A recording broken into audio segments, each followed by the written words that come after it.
안녕하세요. 반갑습니다. 마인드 스위치의 서민준 코치입니다. 여러분들 만나서 반갑고요. 오랜만에 인사를 드립니다.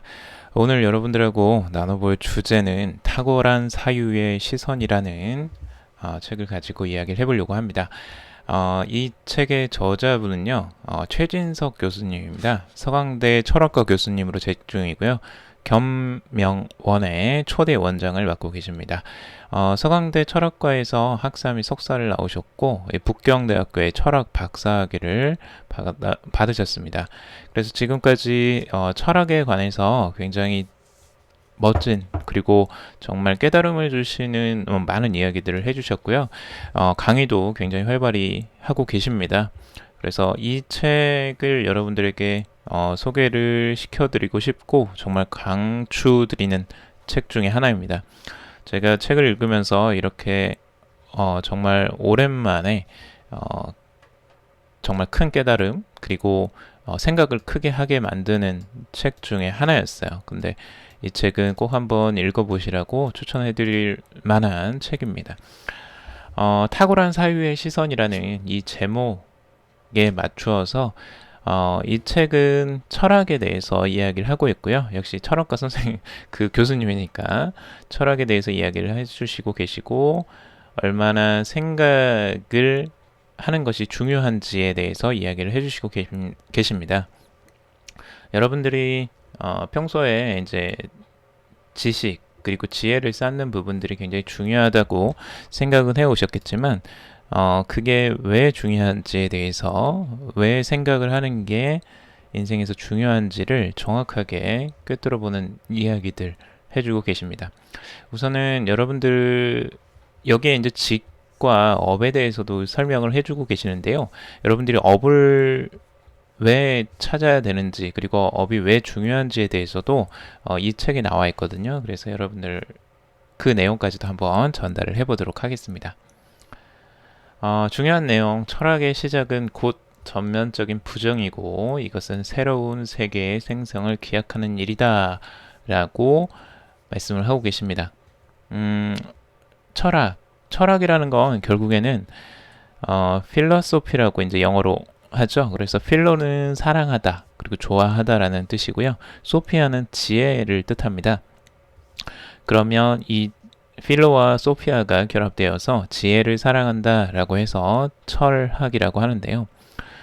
이게 그 일본에서 만들어진 단어입니다. 이 단어 자체가 의미하는 부분은 이제 사유, 우리가 이제 생각하는 부분이라고 할 수 있는데, 철학의 시작은 곧 전면적인 부정에서 시작을 한다는 겁니다. 그러니까 기존에 있는 것을 부정하고 새로운 세계의 생성을 기약하는 부분부터 철학이 시작되게 된다라고 하는 거죠. 그러니까 우리가 기존에 가지고 있는 관념이나 생각, 이 종속적인 이 생각들에서 벗어나야지만 새로운 생각들, 새로운 세계를 생성할 수 있는 거죠. 그래서 굉장히 중요한 부분인데요. 자, 생각의 종속은 가치관뿐만 아니라 산업까지 포함해 삶 전체의 종속을 의미한다라고 이야기를 하고 있어요. 여기에서 생각의 종속을 이야기하고 계시는데 굉장히 중요한 부분입니다. 우리가 여러분들 직장에서 근무도 해보셨고 사회에서 일을 해보셨겠지만 내가 생각 없이 살아가면 실제적으로 노예처럼 살아갈 수밖에 없습니다.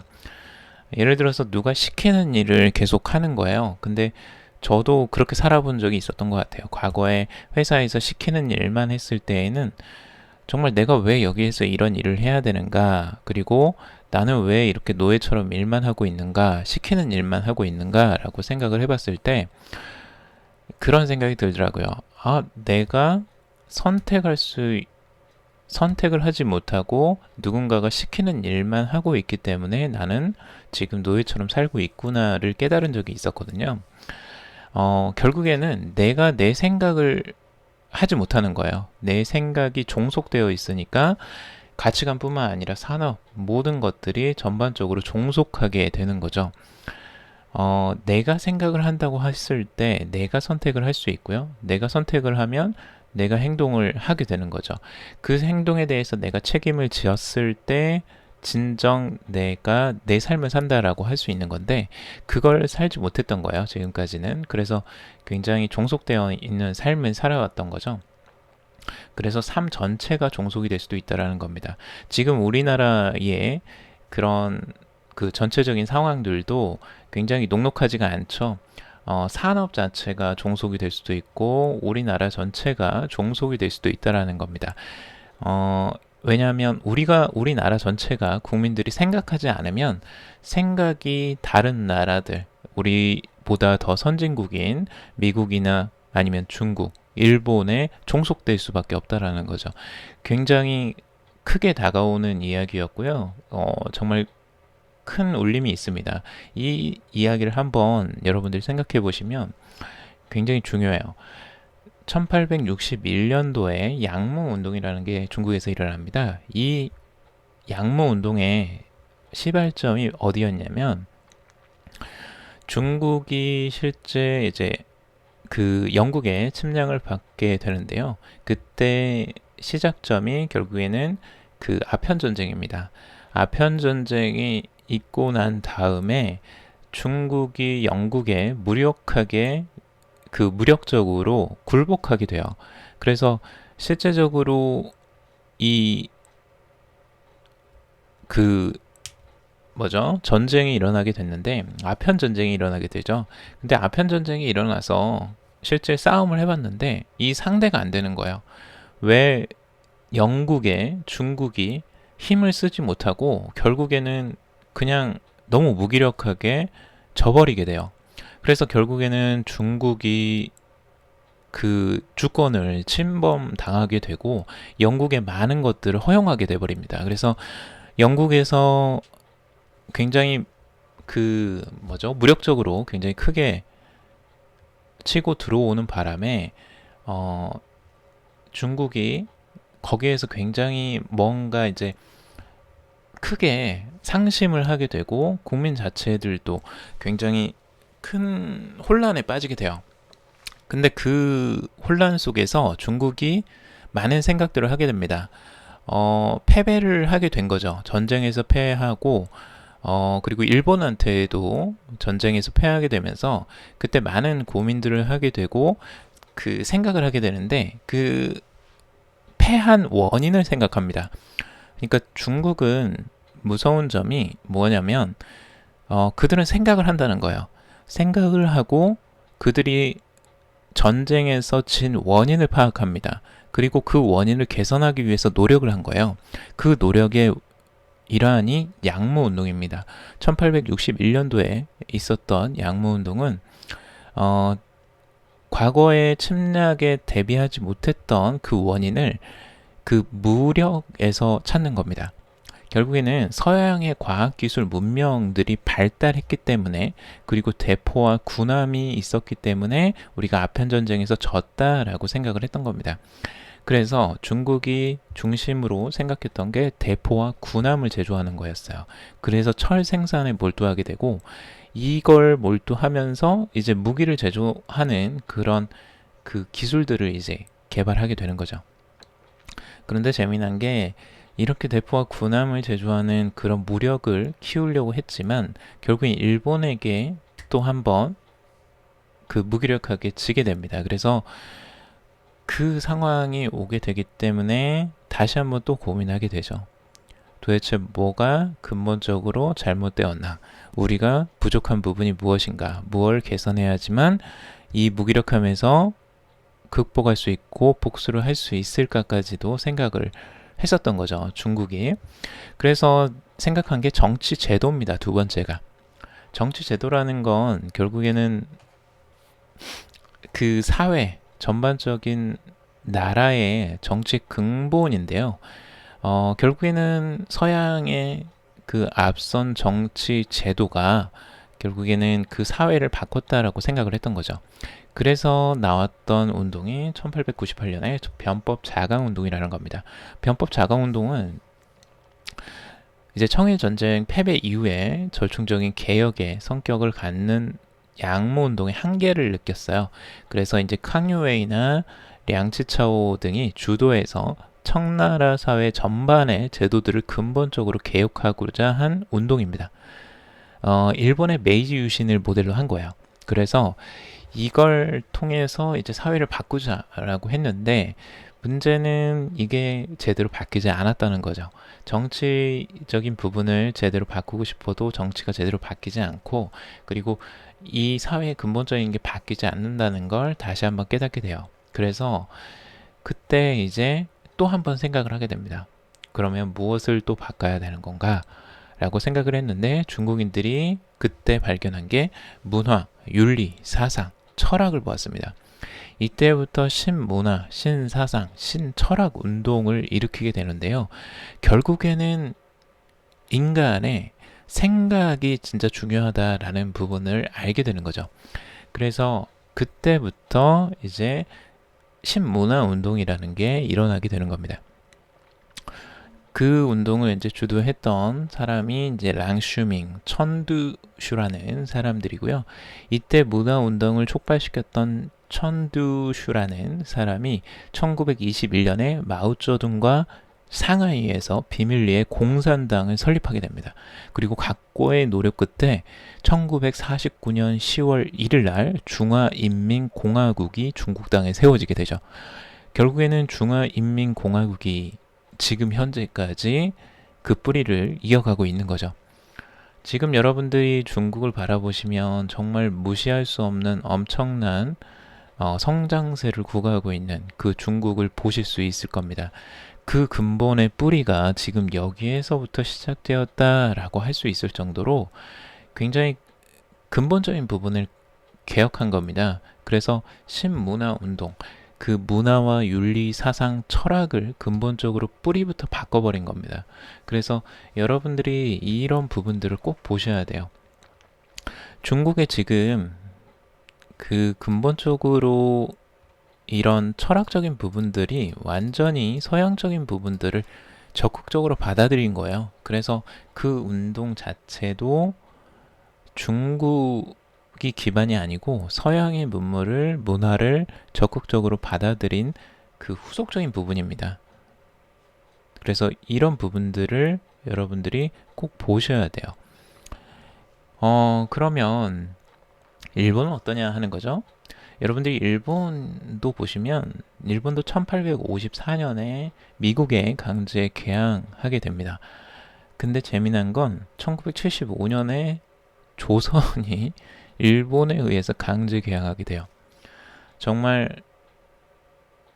재미난 게 일본이 개항을 당했는데 그거에 20년 정도밖에 안 되는 기간 동안 일본이 성장을 해서 조선을 개항하게 만들어 버려요. 그리고 일본의 그런 그 발전의 기반은 1968년도부터 1889년도까지 메이지 유신이라는 중요한 시대적인 그 변화가 있었죠. 이 메이지 유신이라는 근본적인 개혁이 있고 난 다음부터 일본은 급속도로 성장한다라고 할 수 있습니다.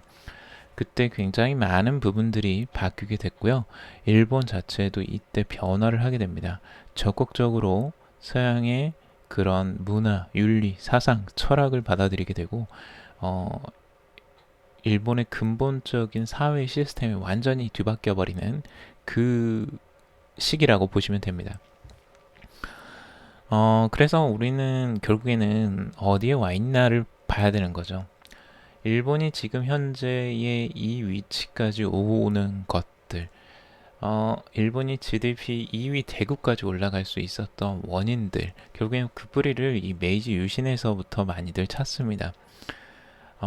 그리고 중국도 지금 현재의 그 변화, 그 시작점을 아까 신문화 운동에서도 찾을 수 있다고 볼 수 있죠. 자, 결국에는 우리나라는 그러면 어디에 와 있느냐? 우리나라는 결국에는 그런 근본적인 부분들을 생각하고 변화시켰느냐? 과연 우리는 그런 문화, 사상, 윤리, 철학을 근본부터 바꿨느냐 하는 거죠. 그래서 우리도 지금 현재 그런 변화들이 필요하다라고 하는 겁니다. 결국엔 철학이 국가 발전의 기초다라는 말씀을 하시고요. 우리가 생각하는 부분들이 결국에는 그 사회, 그 국가 자체를 바꾼다라는 겁니다. 굉장히 중요한 내용이죠. 저도 이 내용을 보면서 정말 생각, 이 철학이 얼마나 중요한지를 깨닫게 되는 한 문장이었던 것 같아요. 자, 그런데 이걸 이제 개인으로 가져오는 겁니다. 개인이 이제 발전하는 부분들, 그리고 개인적인 차원에서도 생각을 해봐야 되는데요. 우선 그 전에 이 철학이 결국에는 선진국을 만드는 데 가장 중요한 요소 중에 하나라고 말씀을 하시고요. 그리고 여기에서 중요한 부분은 그 선진성은 어디에서 나오느냐 하는 거예요. 그 선진성은 결국에는 장르라는 겁니다. 고유한 장르를 가지고 있느냐 없느냐가 그 사회의 선진성 여부를 보여준다라고 했습니다. 이 장르라는 건 결국에는 어떤 새로운 분야를 창조하는 겁니다. 그래서 새로운 분야, 새로운 것들을 만들어낼 수 있는 그런 역량, 창조성, 창의성을 가지고 있느냐가 진짜 중요한 부분이라고 하는 거죠. 그래서 이 장르를 가지고 있느냐 없느냐는 그 사회의 선진성 여부를 보여준다라고 하는 겁니다. 자, 이 장르라는 거 결국에 우리나라도 지금 현재 굉장히 많은 그 선도적인 부분들이 조금씩 나오고 있어요. 예를 들어서 이제 BTS 같은 경우, 그리고 그런 문화를 이제 새롭게 보여주는 거잖아요. 한류라는 것들, 드라마나 영화나 지금 봉준호 감독의 뭐 기생충 같은 경우도 굉장히 그런 부분들, 세상에 없는 장들을 만들었다라고 할 정도로 이 굉장히 그 칭찬을 많이 듣는 그런 감독인데요. 우리나라에서도 그런 것들이 조금씩 나오고는 있어요. 그런데 아직까지 그게 전반적으로 모든 사회 전반에서 나오는 거라기보다는 개인적인 역량에서 그런 것들이 나오고 있죠. 자, 그런 걸 보면 그 개인의 역량이 지금 굉장히 뛰어나다는 겁니다. 우리나라에서 보더라도 그 각자의 개인들의 역량은 어디서 나오느냐. 결국에는 그 장르라는 건 개인들 안에서는 꿈이 있느냐 없느냐로 판가름하는 거죠. 결국에는 사회에서는 그 장르고 개인에게서는 그게 꿈입니다. 결국엔 여러분들이 꿈을 가지고 있느냐 없느냐로 독립적이냐 아니냐를 알 수 있다라고 말을 하는 거죠. 결국에는 그 꿈이 선진성을 보여주는 거고요. 개인의 선진성, 개인의 선도적인 삶을 살고 있느냐 아니냐를 보여주는 겁니다. 그래서 꿈이 없는 사람과 꿈이 있는 사람이 그 삶을 살아가는 그 주체성이 다를 수밖에 없다라고 이야기를 하는 거예요. 그래서 각자 여러분들의 꿈을 찾아서 꼭 여러분들이 원하시는 일을 꼭 하시길 바란다라고 말씀을 드릴 수 있겠죠. 근데 이 꿈이라는 것들이 그럼 꼭 있어야 되느냐 이렇게 이제 말씀하시는 분들이 있을 수 있는데 꼭 없어도 됩니다. 여러분들이 진짜 원하시는 삶이 꿈이 꼭 없어도 되는 삶이라면 굳이 필요 없을 수도 있어요. 하지만 내가 그런 열망을 가지고 있고 내가 정말 열정적으로 살아가고 싶은 마음이 있고 이 세상 한번 사는 인생 뭔가 내가 특별한 것들을 해보고 싶다라는 열망이 가지고 계시다면 꿈이 꼭 필요할 수 있죠. 그래서 그런 분들에게는 꿈이 꼭 필요하다라고 말씀을 드릴 수 있는 겁니다.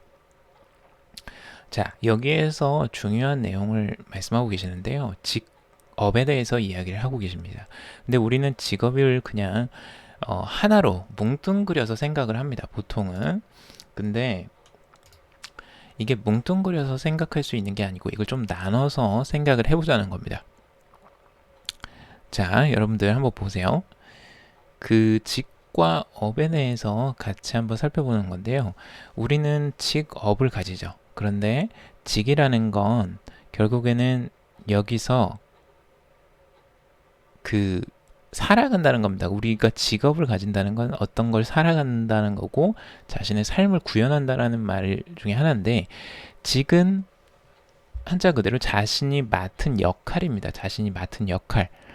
그리고 업은 사명 혹은 자아 실현을 의미하는 겁니다. 결국에는 자신이 자아 실현을 하는 그런 부분들이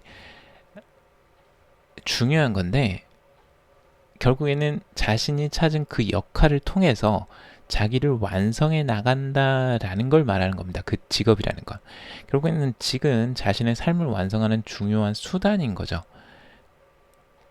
그래야지 직과 업이 일체가 되면서 자신의 삶을 완성해 나갈 수 있는 겁니다. 자, 여러분들은 근데 보통 어떻게 직업을 생각하고 계시나요? 여러분들이 보통 생각하시는 부분들, 제가 과거에 생각하시는 거랑 비슷할 수도 있다고 생각이 들어요. 결국엔 삶을 그냥 유지해 나가기 위한 하나의 수단, 그러니까 내 생계를 유지하기 위한 그냥 수단으로서, 돈을 벌기 위한 수단으로서 생각을 했던 과거의 기억이 있습니다. 그래서 이건 어쩔 수 없이 내가 생계를 유지하기 위해서, 돈 벌기 위해서 어쩔 수 없이 하는 일이야. 그러니까 나는 돈만 벌면 이 일을 절대 하지 않을 거야 라고 생각을 하는 거죠. 근데 이게 제일 안타까운 겁니다. 그러면 무엇 할 거냐 하는 거죠. 내가 그럼 돈 안 벌고 돈 안 벌어도 된다면 나는 무슨 일을 하면서 살 것이냐, 그 생각이 없이 그냥 어쩔 수 없이 일을 하게 된다라는 거죠. 그게 정말 안타까운 부분이고, 그런 부분들을 정말 근본적으로 하기 위해서는 업이라는 게 필요한 거죠. 그래서 내 전체적인 일의 사명과 그 일에서 실현하고 싶은 내가 원하는 것들이 무엇이냐, 내 인생에서 자아 실현이 무엇이냐 하는 거죠. 결국엔 자아 실현이라는 거, 결국엔 내가 진짜 원하는 것이 무엇이냐라는 거, 근본적인 거 물어보는 거죠. 내가 하고 싶은 게 무엇이냐, 결국에는 그겁니다. 내가 인생을 살면서 무엇을 하고 싶고 무엇을 이루고 싶으냐, 그게 진짜 근본적인 질문이 될 것이고, 그 질문을 여러분들이 스스로에게 던진다면 여러분들의 진짜 직업을 진짜 찾게 되는 거게 되겠죠. 그래서 저는 그 근본적인 부분들이 굉장히 중요하다라고 말씀을 드리고 싶고, 지금 우리 여기 최진석 교수님도, 이 저자인 최진석 교수님도 그와 같은 이야기를 하고 있습니다. 결국엔 우리 사회에서 진짜 직업을 가진 직장인이 아닌 직업인이 돼야 된다라고 이야기를 하고 있는 거죠. 여러분들이 진짜 원하는 업은 무엇입니까? 여러분들의 꿈은 진짜 무엇일까요? 여러분들이 그걸 아직 못 찾았다면 같이 한번 끝까지 찾아보시길 바라겠고요. 여러분들이 진짜 원하는 일을 꼭 하셨으면 좋겠습니다. 자, 오늘 너무나 길게 이야기를 했는데요. 여러분들하고 같이 이 탁월한 사유의 시선이라는 책을 가지고 이야기를 나눠봤습니다. 너무 좋은 책이에요. 너무 좋고 여러분들이 꼭 추천해드리고 싶고, 여러분들이 꼭 한번 읽어봤으면 좋겠다 라는 정말 강추하는 책입니다. 여러분들 시간이 되신다면 꼭 한번 읽어보시고요. 이 최진석 교수님의 강의도 한번 들어보시면 정말 도움이 많이 될 것 같아요. 자, 오늘은 여기까지 정리를 해봤고요. 여러분들 도움이 되신다면 좋아요, 구독, 댓글 달아주시면 정말 감사하겠습니다.